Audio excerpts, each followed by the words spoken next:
Assalamualaikum warahmatullahi wabarakatuh.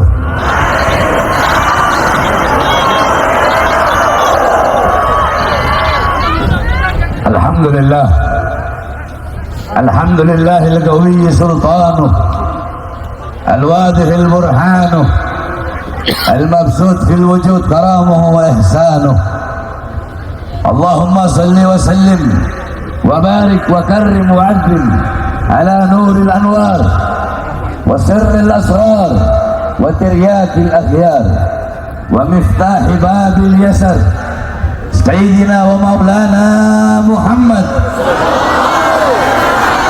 Muhammadin al-Mukhtar wa alihi al-athhar wa ashabihi al-akhyar adada ni'amillahi wa ifdalih, amma ba'd.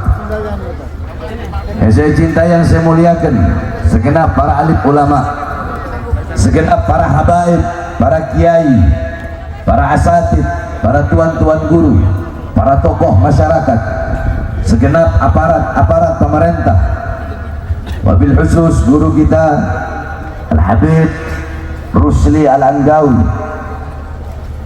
Yang saya cintai, yang saya muliakan, Al-Habib Ahmad Ghazali Assegaf sebagai Ketua Rabithah Alawiyah Provinsi Lampung. Yang saya cintai, yang saya muliakan, Al-Habib Hussein Al-Haddad, Penasehat Rabithah Provinsi Lampung. Al-Habib Zain bin Smith. Saya terakhir ceramah di Lampung itu di tempat beliau 2017, berarti 7 tahun yang lalu. Yang saya cintai, yang saya muliakan, guru-guru kita, Kiai Haji Maulana Ibrahim Murad Al-Makki, pimpinan Ponpes Perkemas. Yang saya cintai, yang saya muliakan, Syekhana Al-Kiram Kiai Haji Cecep Badruddin, Mudirul Ma'had As-Salafiyah, Syekhana Al-Kiram Kiai Haji Mustafa, kemudian Kiai Haji Ahya Ansari, Mudir Ma'had Ar-Rahmah, kemudian Al-Ustadz Muhammad Zulkarnain beserta para tuan-tuan guru yang lain, wabil khusus yang saya cintai, yang saya muliakan, segenap hadirin hadirat, bapak-bapak, ibu-ibu, khususnya para pemuda-pemudi umat Nabi Muhammad, masyarakat Lampung yang selalu diberkahi dan dimuliakan oleh Allah Subhanahu wa Ta'ala. Saudara-saudara, sebelum saya ingin memberitahukan bahwasanya sebenarnya saya ini gak bisa datang, saya lagi sakit. Tapi begitu dengar katanya ada yang nolak, langsung hilang sakitnya saya.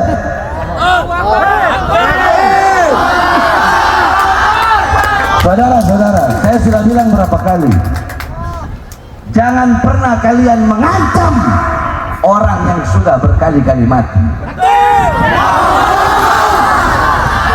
Saya ini 13 kali keluar masuk penjara, berbagai cara pembunuhan kepada saya ini sudah dicoba berkali-kali.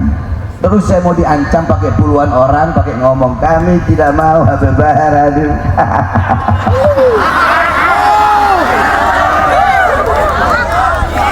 Saudara-saudara, saya Bahar bin Smith, saya fighter, jiwa saya jiwa pejuang.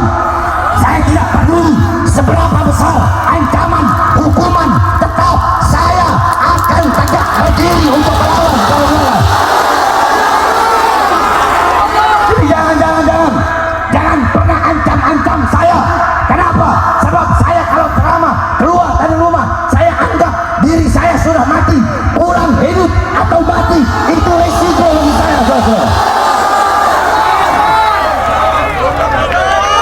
Jangan ya, salah orang kalian kalau mengancam saya. Jangan ancam-ancam dengan cara begitu. Jadi itu saudara-saudara, makanya saya minta doa kepada semua yang hadir agar Allah berikan saya kesehatan. Andaikan nggak ada yang nolak, ya saya nggak bisa hadir pada hari ini. Jadi kalian harus berterima kasih kepada yang nolak kemarin itu. Harus berterima kasih sebab mereka saya hadir. Hadirin sekalian yang dimuliakan oleh Allah Subhanahu wa taala. Alhamdulillah, segala puji dan syukur kehadirat Allah Subhanahu wa taala. Dialah Allah yang maha hidup. Yang hidup selain Allah pasti akan mati. Dialah Allah yang maha ada. Yang ada selain Allah pasti akan tiada. Yang wujud selain Allah pasti akan binasa. Dialah Allah yang maha kaya. Yang kaya selain Allah miskin. Dialah Allah yang maha perkasa, yang maha kuat. Yang perkasa, yang kuat selain Allah lemah. Dialah Allah yang maha berkuasa. Yang berkuasa selain Allah kadang berkuasa dan kadang tidak berkuasa. Dialah Allah yang maha tahu. Yang tahu selain Allah adalah pencari pengetahuan. Dialah Allah yang maha berilmu. Yang berilmu selain Allah adalah pencari ilmu. Dialah Allah yang maha melihat. Yang melihat selain Allah buta terhadap warna-warna yang jauh, buta terhadap warna-warna yang tersembunyi, buta terhadap warna-warna dan bentuk-bentuk yang tidak tampak. Dialah Allah yang maha mendengar. Yang mendengar selain Allah tuli terhadap suara-suara yang jauh dan suara-suara yang dekat akan menulikannya. Dan dialah Allah yang dimana pada malam hari yang mulia ini, di tempat yang penuh dengan keberkahan ini, Allah mengumpulkan kita di ini majlis menjadi hamba-hamba yang mulia, yang dimuliakan oleh yang maha mulia. Ini tempat menjadi tempat turunnya rahmat, menjadi tempat turunnya berkat, tempat turunnya hidayat, tempat turunnya inayat. Saudara-saudara, jangan kalian pandang sebelah mata majlis-majlis ilmu, majlis-majlis sholawat seperti pada malam hari ini. Hadirin sekalian, karpet yang engkau duduki, terpal yang kalian duduki, demi Allah, bagi saya terpal yang kalian duduki lebih mulia daripada kursi yang diduduki oleh presiden, raja ataupun sultan. Sebab kenapa? Sebab kenapa? Sayyidina Umar bin Khattab radhiyallahu anhu, beliau berkata apa? Apa kata beliau?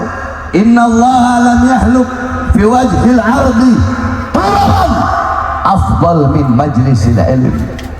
Allah tidak pernah menciptakan di muka bumi sejengkal tanah yang lebih mulia selain daripada tanah yang digunakan untuk menuntut ilmunya Allah Subhanahu wa taala. Akbar. Al-Imam Abu Aswad Ad-Du'ali beliau berkata, laisa syai'un azza min al-ilm. Tidak ada sesuatu apapun yang lebih tinggi daripada ilmu. Nah, engkau duduk pada malam hari ini di majlis ini menuntut ilmunya Allah. Di majlis-majlis seperti ini engkau bisa tahu mana baik, mana buruk, mana halal, mana haram. Engkau bisa tahu Islam, engkau tahu iman, engkau kenal Allah, engkau kenal Rasulullah, engkau tahu bagaimana pengorbanan Rasulullah, engkau bisa tahu bagaimana kecintaan Rasulullah kepada engkau. Engkau dekat dengan orang soleh, dekat dengan para ulama. Di majlis-majlis seperti ini, majlis-majlis yang mendekatkan engkau kepada Allah, majlis-majlis perkumpulan-perkumpulan yang membuat nanti malam engkau menangis takut, tidak pernah merasa aman dari azab dan siksa Allah. Perkumpulan-perkumpulan yang menanamkan dalam hatimu kecintaan kepada Rasulullah, kerinduan kepada Rasulullah. Majlis-majlis perkumpulan-perkumpulan yang mengenalkan engkau kepada sifat-sifat Rasulullah, kepada ilmunya Rasulullah, amalnya Rasulullah, ibadahnya Rasulullah, waroknya, khaufnya, khasyahnya, syuhudnya, ibadahnya, qanaahnya. Di majlis-majlis inilah engkau bisa mengenal Rasulullah, dan kadar kedekatanmu kelak di akhirat dengan Rasulullah itu menurut kadar kedekatanmu di dunia dengan majlis-majlis seperti ini. Kenapa? Majlis-majlis seperti pada malam hari ini, inilah warisan baginda Nabi besar Muhammad. Nabi Muhammad tidak mewariskan harta, uang, dinar, dirham, emas, permata, intan, berlian, pangkat, jabatan, tahta, kekuasaan. Bukan itu warisan Nabi Muhammad. Warisan Nabi Muhammad adalah ilmu. dan engkau duduk di sini untuk mengambil warisan Nabi Muhammad. Nah, ketika engkau mendapatkan warisan Nabi, apakah ada warisan yang lebih berharga bagimu selain daripada warisan Nabi Muhammad? Ada apa tidak? Ada apa tidak? Apakah ada warisan yang lebih bernilai selain daripada warisan Nabi Muhammad? Apakah ada warisan yang lebih mahal selain daripada warisan Nabi Muhammad? Apakah ada warisan yang lebih membuat engkau bahagia dunia akhirat selain daripada warisan Nabi Muhammad? Apakah ada warisan yang lebih bermanfaat bagimu dunia dan akhirat selain daripada warisan Nabi Muhammad? Apakah ada warisan yang menyelamatkanmu dunia dan akhirat selain daripada warisan Nabi Muhammad? Maka beruntunglah kalian masih menjadi golongan-golongan, kelompok-kelompok yang Allah pandang dengan pandangan kasih sayang, sehingga kalian termasuk golongan yang mendapatkan warisan Nabi Muhammad, sehingga kedekatan kalian dengan majelis-majelis Nabi Muhammad yang merupakan warisan beliau, sedekat apa kalian di dunia dengan majelis ilmu, dengan majelis zikir, dengan majelis sholawat, dengan para ulama, dengan para habaib, dengan para kiai, sedekat apa kalian, maka sedekat itulah juga kalian di akhirat dengan baginda Nabi besar Muhammad. Tapi kalau di dunia engkau jauh dari majelis-majelis seperti pada malam hari ini, di dunia engkau jauh dari majelis ilmu, jauh dari majelis zikir, jauh dari majelis salawat, jauh dari majelis salawat, jauh dari majelis maulid, engkau jauh dari para ulama, jauh dari para habaib, jauh dari para kiai, jauh dari para tuan-tuan guru, maka dipastikan kelak di akhirat engkau akan jauh dengan baginda Nabi besar Muhammad. Sedangkan orang-orang yang rugi di akhirat, orang-orang yang rugi adalah orang-orang yang kedua matanya diharamkan oleh Allah untuk memandang wajah indah baginda Nabi besar Muhammad. Orang-orang yang rugi di akhirat, orang-orang yang wajahnya, pandangan matanya diharamkan memandang wajah indah baginda Nabi besar Muhammad. Saudara-saudara, kenikmatan yang paling nikmat di sorga bukanlah telaga Kautsar, bukanlah telaga Al-Haud, bukanlah telaga yang mengalir di dalamnya telaga madu, sungai khamar, sungai anggur, bukanlah bidadari-bidadari. Para sahabat-sahabat Nabi Muhammad, beliau-beliau ingin masuk sorga, tujuan mereka bukanlah sorga. Saudara-saudara, lihat bagaimana selepas wafatnya Nabi Muhammad. Ketika Nabi Muhammad wafat, ada sahabat yang mengangkat tangan dan berdoa, ya Allah, cabutlah mataku, ya Allah, cabut mataku, bikin aku buta, cabut penglihatanku. Untuk apa aku melihat? Nabi Muhammad sudah tidak ada, maka aku tidak ingin lagi melihat selain melihat wajahnya Nabi Muhammad. Seketika itu juga Allah cabut penglihatannya sehingga dia buta. Saudara-saudara, ada lagi sahabat yang berdoa, ya Allah, cabutlah nyawaku, ya Allah. Untuk apa aku hidup? Nabi Muhammad telah wafat, cabut nyawaku, ya Allah. Seketika itu juga Allah cabut nyawanya. Bahkan dalam riwayat dikatakan, ja'at imra'atun li Aisyah radhiyallahu anha faqalat, ya Aisyah, ikshifi li gabrin Nabi sallallahu alaihi wasallam, ikshifi li gabran Nabi sallallahu alaihi wasallam. Fakashafat fadakhalat imra'atun fabakat hatta matat. Ada seorang wanita datang kepada Sayyidatuna Aisyah. Dia berkata, wahai Aisyah, bukakanlah bagiku kuburnya Nabi Muhammad. Jadi saudara-saudara, bedanya kita dengan para nabi dan rasul, ya, para ulama menjelaskan, nabi dan rasul itu di mana beliau wafat, di situ beliau harus dimakamkan. Rasulullah wafat di kamar Sayyidatuna Aisyah, maka di kamar itu juga beliau harus semayamkan, tidak boleh di tempat lain, tidak boleh dipindah. Jadi semua wafatnya di sini, ya di sini. Itu para nabi dan para rasul. Nah, kemudian Sayyidatuna Aisyah membuka pintu masuk. Ini perempuan, dia melihat kuburnya Rasulullah, dia menangis di kuburnya Rasulullah sampai dia mati saat itu juga. Saudara-saudara, para sahabat-sahabat Rasulullah, mereka ingin masuk surga. Tujuan mereka bukanlah surga, tetapi tujuan mereka duduk berkumpul bersama baginda Nabi besar Muhammad sallallahu alaihi wasallam. Oleh karenanya hadirin sekalian yang dimuliakan oleh Allah, banyak daripada kita menghadiri acara-acara maulid baginda Nabi besar Muhammad, tetapi pulang kita tidak menjadikan beliau sebagai uswah kita, butuah kita, teladan kita, pedoman kita dalam kehidupan kita sehari-hari. Saudara-saudara sekalian, kalian duduk di sini tidak lain tidak bukan untuk bergembira dengan kelahiran baginda Nabi besar Muhammad SAW. Di Indonesia, saudara-saudara, seluruh Indonesia, di tiap-tiap desa, di tiap-tiap gang-gang kecil, di kampung-kampung, hampir seluruh Indonesia, kalau udah masuk bulan Maulid, tidak ada negara di dunia yang lebih banyak merayakan Maulid Nabi besar Muhammad seperti negara Kesatuan Republik Indonesia. Tidak ada. Makanya jangan heran Abuya Al-Imam Ahlus Sunnah wal Jamaah As-Sayyid Al-Habib Muhammad bin Alwi Al-Maliki Al-Hasani, ketika beliau berada di depan kuburnya Rasulullah SAW, beliau melihat Rasulullah sedang bersama beberapa kelompok dan beberapa golongan. Abuya bertanya, "Ya Rasulullah, siapa kelompok di belakangmu itu? Siapa golongan di belakangmu itu?"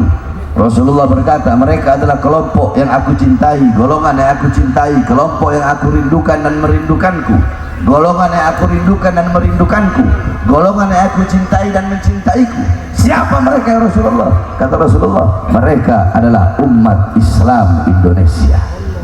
Kenapa saudara-saudara?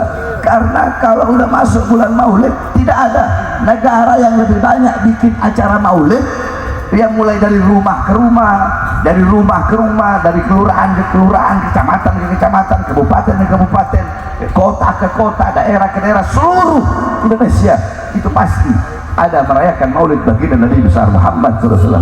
Untuk apa? Pertama, untuk bergembira dengan kelahiran baginda Nabi besar Muhammad SAW. Nah, lantas ada orang yang bertanya, ada kelompok yang bertanya, ada golongan yang bertanya, kenapa kalian bergembira dengan lahirnya baginda Nabi besar Muhammad?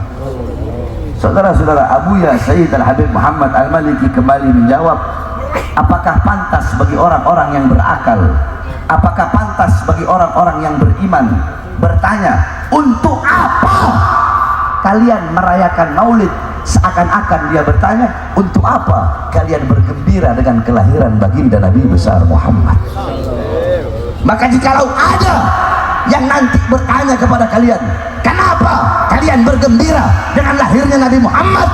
Jawab, dalam Al-Quran Allah Subhanahu wa Ta'ala berfirman, "Qul bifadlillah wa birahmatih fabidzalika falyafrahu." Katakanlah, dengan karunia Allah, dengan anugerah Allah dan dengan rahmatnya, maka dengan karunia, anugerah dan rahmatnya tersebut, falyafrahu, hendaklah mereka bergembira. Hendaklah saya bergembira, kalian bergembira, kita bergembira, mereka bergembira. Hendaknya kita semua bergembira dengan adanya karunia dan rahmat Allah. Pertanyaannya, apa karunia Allah? Apa rahmat Allah? Para ulama-ulama ahli tafsir berbeda-beda penafsiran. Dalam kitab tafsir Jami'ul Bayan, Al-Imam Ibnu Jarir At-Tabari, dalam kitab tafsir Ma'alimut Tanzil, Al-Imam Baghawi, dalam kitab tafsir Ad-Durul Manthur, tafsir bil Ma'thur Al-Imam As-Suyuti, tafsir Madarikut Tanzil Al-Imam An-Nasafi, tafsir Al-Imam Ibnu Katsir, tafsir Jalalain Al-Imam Jalaluddin Al-Mahalli, yang dilanjutkan oleh Al-Imam Jalaluddin As-Suyuti, dan masih banyak lagi tafsir-tafsir yang lain, tafsir Al-Kabir Al-Imam Fakhruddin Ar-Razi. Beliau-beliau ada yang mengatakan karunia Allah, ada yang mengatakan ilmu, ada yang mengatakan akal. Rahmat Allah, ada yang mengatakan iman, ada yang mengatakan Islam, ada yang mengatakan Nabi Muhammad. Kenapa ada yang mengatakan Nabi Muhammad? Mereka pakai metode tafsir bil ma'thur. Tafsir bil ma'thur itu adalah metodenya menafsirkan ayat Al-Quran dengan ayat yang lain. Dalam ayat yang lain Allah berfirman, "Wa ma arsalnaka illa rahmatal." Tidak aku utus engkau wahai Muhammad kecuali engkau adalah rahmat bagi seluruh alam semesta. Maka dengan adanya ilmu, dengan adanya akal sebagai karunia Allah, dan dengan adanya Nabi Muhammad sebagai rahmat Allah yang paling besar, rahmat Allah yang paling agung, rahmat Allah yang paling luhur, falyafrahu, bergembiralah kita semua dengan adanya baginda Nabi besar Muhammad. Saudara-saudara, satu-satunya makhluk yang tidak bergembira dengan adanya Nabi itu adalah iblis. Ketika Nabi Muhammad lahir, iblis teriak sekenceng-kencengnya. Kenapa iblis teriak? Karena musuh terbesar iblis telah lahir. Siapa? Baginda Al-Mustafa Rasulullah Sallallahu Alaihi Wasallam. Saudara-saudara, jangankan saya, jangankan kalian, jangankan kita umat Nabi Muhammad, dijelaskan dalam athar bahwasanya Sayyidina Abbas bin Abdul Muttalib, beliau paman Rasulullah, pernah bermimpi berjumpa dengan Abu Lahab. Mimpi, ya, mimpinya para sahabat, mimpinya para tabi'in, mimpinya para tabi'in, mimpinya para aulia, mimpinya orang-orang soleh, itu bisa dipakai dalam fadhailul a'mal. Itu bisa dipakai untuk targhib dan tarhib. Sebab sekarang ini kalau jangankan cerita mimpi, kita cerita karomah aja dibilang khurafat, itu orang goblok. Kita bawa hadis, oh itu hadis dhaif, itu nggak boleh. Goblok, hadis dhaif itu boleh dipakai dalam fadhailul a'mal. Hadis dhaif itu boleh dipakai untuk targhib, boleh dipakai untuk tarhib, kecuali tidak boleh dipakai dalam masalah aqaidud diniyah, ahkamus syar'iyyah. Itu baru tidak boleh pakai hadis dhaif. Nah, beliau bermimpi berjumpa dengan Abu Lahab. Di dalam mimpinya Abu Lahab disiksa dan diazab oleh Allah di dalam neraka, saudara-saudara. Akan tetapi setiap hari Senin Allah ringankan azab dan siksanya. Dari selah-selah jarinya Abu Lahab itu keluar air, sehingga dia bisa minum dari air tersebut setiap hari Senin, bukan di hari-hari yang lain. Nah, Sayyidina Abbas nanya, wahai Abu Lahab, kenapa Allah ringankan azab dan siksamu hanya setiap hari Senin, bukan di hari-hari yang lain? Apa kata Abu Lahab? Ya, dulu aku punya budak namanya Suwaibah. Suwaibah datang membawa kabar gembira akan kelahiran keponakanku yaitu Muhammad.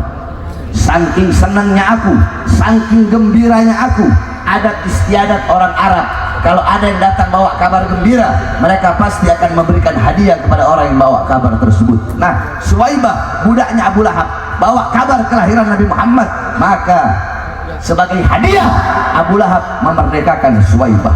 Karena aku memerdekakan Suwaibah, karena kegembiraanku, rasa bahagiaku, rasa gembiraku yang sesaat dengan lahirnya Muhammad, karena itulah Allah ringankan azab dan siksaku setiap hari Senin. Itu Abu Lahab yang jelas-jelas mati dalam keadaan kafir.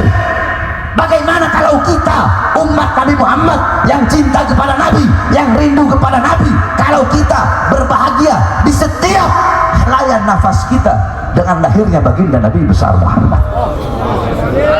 Saudara-saudara, berbahagia dengan lahirnya Nabi, bersyukur dengan lahirnya Nabi, jangan kalian anggap sepele, jangan. Saudara-saudara, kita puasa hari Asyura 10 Muharram. Orang sini puasa Asyura. Puasa Asyura. Nah, sebab daripada puasa Asyura, ya, jadi hari Asyura itu memang hari yang luar biasa, 10 Muharram. Allah Subhanahu wa taala banyak menyelamatkan para nabi dan para rasul itu pada hari Asyura. Allah menyelamatkan Nabi Musa pada hari Asyura dari kejaran Fir'aun. Allah tenggelamkan Fir'aun dan bala tentaranya itu pada hari Asyura. Allah Subhanahu wa taala memberikan Nabi Sulaiman kerajaan pada hari Asyura. Allah menyembuhkan penyakit Nabi Allah Ayub pada hari Asyura. Allah mengembalikan penglihatan Nabi Allah Yakub itu pada hari Asyura. Allah Subhanahu wa taala menerima taubat Nabi Allah Adam itu pada hari Asyura. Allah Subhanahu wa taala mengeluarkan Nabi Allah Yunus dari perut ikan paus yang bernama Nun itu pada hari Asyura. Nah, Nabi Muhammad tanya sama orang-orang Yahudi Madinah, kenapa mereka berpuasa pada hari Asyura? Orang-orang Yahudi Madinah menjawab, kami berpuasa pada hari Asyura untuk bersyukur kepada Allah atas selamatnya Musa dari kejaran Fir'aun. Apa kata Rasulullah? Nahnu ahaqqu bi Musa minkum. Kami yang harusnya lebih berhak bersyukur bersyukur atas selamatnya Musa dari kejaran Fir'aun daripada kalian. Nabi pun memerintahkan para sahabat untuk berpuasa pada hari Asyura. Tapi agar tidak sama, agar berselisih dengan orang Yahudi, Nabi bilang, andaikan aku bisa hidup sampai tahun depan, aku akan berpuasa pada hari Tasu'a. Jadi kalau Yahudi 10, biar nggak sama, sebab man tasyabbaha biqaumin fahuwa minhum. Jadi Rasulullah selalu memerintahkan, berselisihlah dengan orang-orang kafir. Jangan, maksudnya berselisih, jangan pernah engkau menyamakan dirimu, jangan pernah mengikuti adat istiadat dan budaya-budaya mereka. Nah, 9 dan 10 Muharram, saudara-saudara, 10 Muharram menjadi ibadah sunnah. Kenapa? Karena bersyukur kepada Allah atas selamatnya Musa dari kejaran Fir'aun. Coba pikir pakai akal.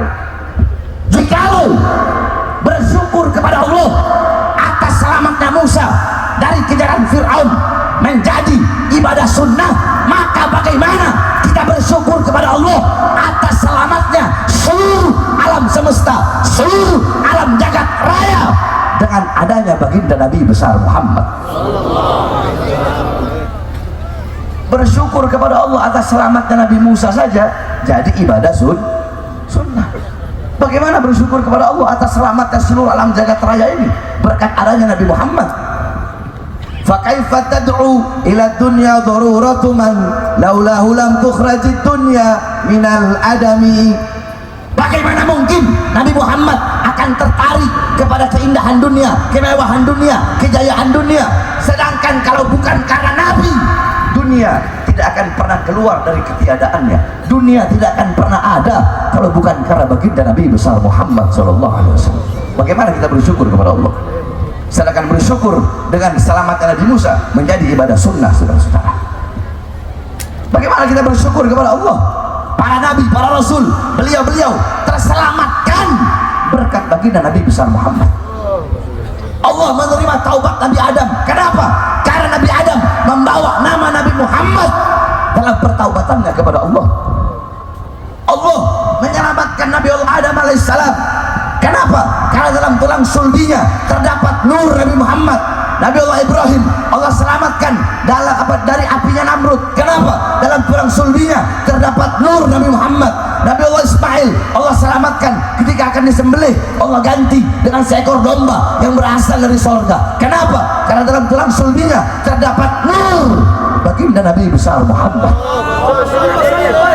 Bahkan saya dan kalian, kita semua ada terselamatkan berkat baginda Nabi besar Muhammad. Terus bagaimana kita bersyukur kepada Allah Subhanahu wa taala? Jadi kita duduk di sini untuk bersyukur. Syukruhu fardun 'alal umami. Bersyukur dengan adanya Nabi Muhammad wajib bagi setiap umat Islam bersyukur dengan adanya baginda Nabi besar Muhammad sallallahu alaihi wasallam. Pertanyaannya, saudara-saudara, apa yang telah kita lakukan untuk baginda Nabi besar Muhammad? Hah? Apa yang telah engkau korbankan untuk Nabi Muhammad? Sudahkah kau menyenangkan hati Nabi? Sudahkah engkau mengamalkan sunnah-sunnah Nabi? Sudahkah engkau mengajarkan kepada putra-putrimu tentang siapa Nabi Muhammad SAW? Nanti kalian pulang dari sini, tanyakan kepada putra-putri kalian, siapa bapaknya Nabi, siapa ibunya Nabi, berapa tanggal lahirnya Nabi, hari apa Nabi lahir, di mana Nabi lahir, bagaimana masa kecilnya Nabi. Kalau putra-putri kalian buta terhadap itu, maka kalian telah gagal sebagai orang tua untuk mendidik putra-putri kalian. Lihat anak-anak kita zaman sekarang, saudara-saudara. Coba kau lihat anak-anak kita zaman sekarang, semakin hari semakin jauh dari Islam, jauh dari ajaran Rasulullah, buta Al-Quran, buta agama, buta iman, buta Islam, gak kenal Allah, gak kenal Rasulullah, berbuat dosa, berbuat maksiat. Saudara-saudara, di Indonesia yang paling banyak merayakan hari Valentine, yang paling banyak merayakan malam Natal, yang paling banyak malam mingguan, bukan orang-orang Kristen, bukan orang-orang Buddha, bukan orang-orang Katolik, bukan orang-orang Hindu, tetapi abnaul muslimin, putra-putri Islam yang paling banyak melacur, yang paling banyak narkoba, yang paling banyak berbuat dosa adalah putra-putri Islam. Kenapa? Karena kita sebagai orang tua lalai, tidak pernah baginda Nabi besar Muhammad. Kalian bapak-bapak zaman sekarang, pagi, siang, sore, malam, kalian